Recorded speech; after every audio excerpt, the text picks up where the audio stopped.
میاں صاحب کی گائیڈنس رہتی ہے. آپ کو نہیں لگتا کہ وہ لوگ اگر عمران خان صاحب سے گائیڈنس لینا چاہتے تھے تو انہیں ملاقات میں فیسیلیٹیٹ کیا جاتا, لیکن انہوں نے شکوہ ظاہر کیا کہ انہیں ملنے تک نہیں دیا گیا اپنے لیڈر سے, اسی لیے انہوں نے شرکت نہیں کی.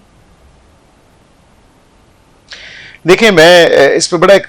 میرا معصومانہ سا سوال ہے اقرا صاحبہ, کیا جتنی بھی کمیٹیز کی chairman ships P T I کے لوگوں کے پاس ہیں, کیا وہ ہر میٹنگ کنوین کرنے سے پہلے عمران خان صاحب کے پاس جا کے ان سے کی گائیڈنس لیتے ہیں, ان کی لائن اینڈ لینتھ لیتے ہیں؟ اس میں سب سے امپورٹنٹ کمیٹی تو پبلک اکاؤنٹس کمیٹی ہے, جس میں جنید اکبر صاحب اس کے چیئرمین ہیں اور ہیڈ کرتے ہیں. کیا وہ ہر اجلاس سے پہلے جا کے میاں محمد نواز شریف سے تو ہم نہیں پوچھتے کہ ہم نے اس کمیٹی میں کیا کہنا ہے, اس کمیٹی میں کیا نہیں کہنا؟ اور ظاہری بات ہے بریفنگ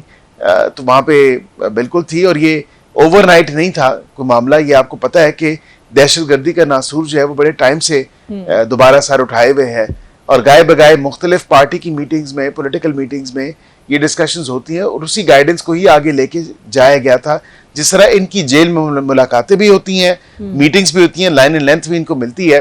تو جنید اکبر صاحب ہر اجلاس سے پہلے یہ تو نہیں پوچھتے کہ آج میں نے کیا ایجنڈے میں رکھنا ہے. میں نہیں سمجھتا کہ یہ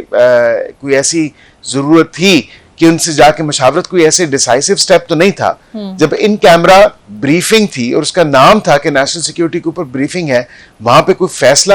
کن گھڑی تو نہیں تھی, یا کوئی فیصلہ تو نہیں تھا. اور خدا نہ خواستہ اگر کوئی فیصلہ کن گھڑی ہوتی اور فیصلہ لیا بھی جانا ہوتا تو ظاہری بات ہے وہ اس پہ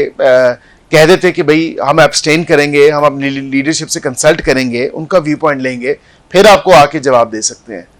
تو یہ بہانے بازی سے تو کام نہیں ہونا چاہیے تھا جس طرح لیا گیا اور راہ فرار اختیار کی گئی. کیونکہ اقرا صاحبہ یہاں پہ پہلے حامی بھری گئی لسٹوں کے اوپر, کس کا نام ہوگا لسٹ میں, کون جائے گا, اس تک لڑائی کی گئی کہ میں جانا چاہوں گا یا میں جانا چاہوں گی, اس تمام تر کشمکش میں. اور پھر 11th آور پہ ایک دم ڈیسائیڈ کر دینا اور پھر کہنا کہ ہم نہیں اس میں شریک ہوں گے, اور پھر اگلے دن جب بانی سے ملاقات ہو اور بانی بھی شاباش دے اس تمام تر کیے پہ, تو پھر نیشنل سیکیورٹی تو میرے خیال سے پرائیورٹیز پہ نہیں ہے اس جماعت کی. کیا پارلیمانی قومی سلامتی کمیٹی کے اجلاس کے بعد اگلا جو ٹارگٹ ہے حکومت کا وہ اے پی سی کال کرنا ہے؟ کیونکہ ایک اے پی سی عید کے بعد اپوزیشن نے بلائی ہے, لیکن اس میں آپ کو انہوں نے نہیں بلایا, اور غالباً اگر آپ انہیں بلائیں گے تو وہ بھی نہیں آئیں گے. تو پھر آپ کو لگتا ہے اے پی سی جو بھی ہو وہ کوئی اتنی پر اثر ہوگی, اور اس کا ایجنڈا کوئی واقعی اتنا پر اثر ہوگا جو ریزلٹس اورینٹڈ ہو؟ دیکھیں, حکومت بلائے یا وہ بلائیں, اپوزیشن بلائے, اب بات یہ ہے کہ اے پی سی جو ہے وہ آل پارٹی کانفرنس ہے, اس میں آپ کسی کو سائیڈ لائن نہیں کر سکتے. جب آپ کو نیشنل ایشوز پہ بات کرنی ہے یا ایک کنسنسس ڈیولپ کرنا ہے تو پھر آپ کو تمام تر سیاسی جماعتیں چاہیے. جس طرح ہم نے ان کو دعوت دی, ہم نے اختر مہگل صاحب کو بھی دعوت دی اس نیشنل سیکیورٹی بریفنگ کے لیے جو پارلیمانی کمیٹی کی تھی, یہ لوگ نہیں آئے, وہ بھی نہیں آئے. اے پی سی حکومت بالکل اگر بلائے گی, جب یہ فیصلہ کیا جائے گا کہ عید کے بعد ہم اے پی سی بلائیں گے, تو بالکل عید کے بعد جی یا وہ بلا لیں اپوزیشن والے یا ہم بلا لیں, آئیدر وے جو وہاں پہ پریزنس ہے وہ تمام تر سیاسی جماعتوں کی ہونا ضروری ہے, اور بالخصوص حکومت کی ہونا ضروری ہے. Because opposition on it self اگر اے پی سی بلا بھی لے اور حکومت کو سائیڈ لائن پہ رکھے تو فیصلے تو حکومت نے کرنے ہیں. حکومت جب تک آن بورڈ نہیں ہوگی تب تک فیصلے کیسے ہوں گے؟ یہاں پہ جو جس جماعت کی بات آپ کر رہی ہیں یا اپوزیشن کی ایک دو اور جماعتیں جو ان کی طرح ہیں, تو بالکل اس حوالے سے میں سمجھتا ہوں کہ اے پی سی میں اگر وہ شرکت نہ کریں تو یہ ان کی اپنی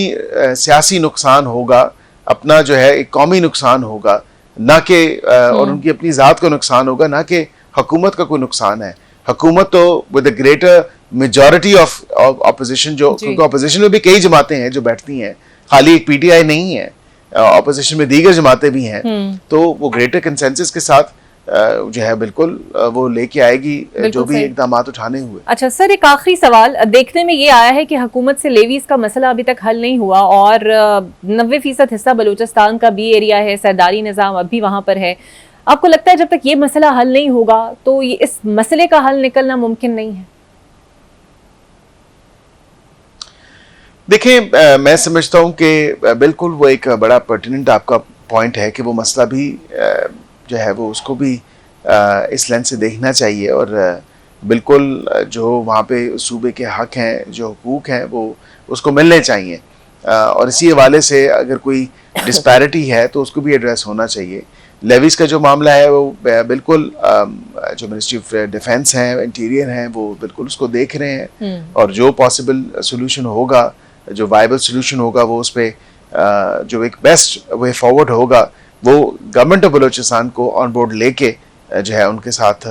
جو معاملات ہیں وہ بالکل کریں گے. اور اسی حوالے سے جو کل ایک وفد بھی گیا ہوا تھا وفاقی وزراء کا, جس میں گورنر صاحب بھی تھے اور یہ لوگ گئے ہوئے تھے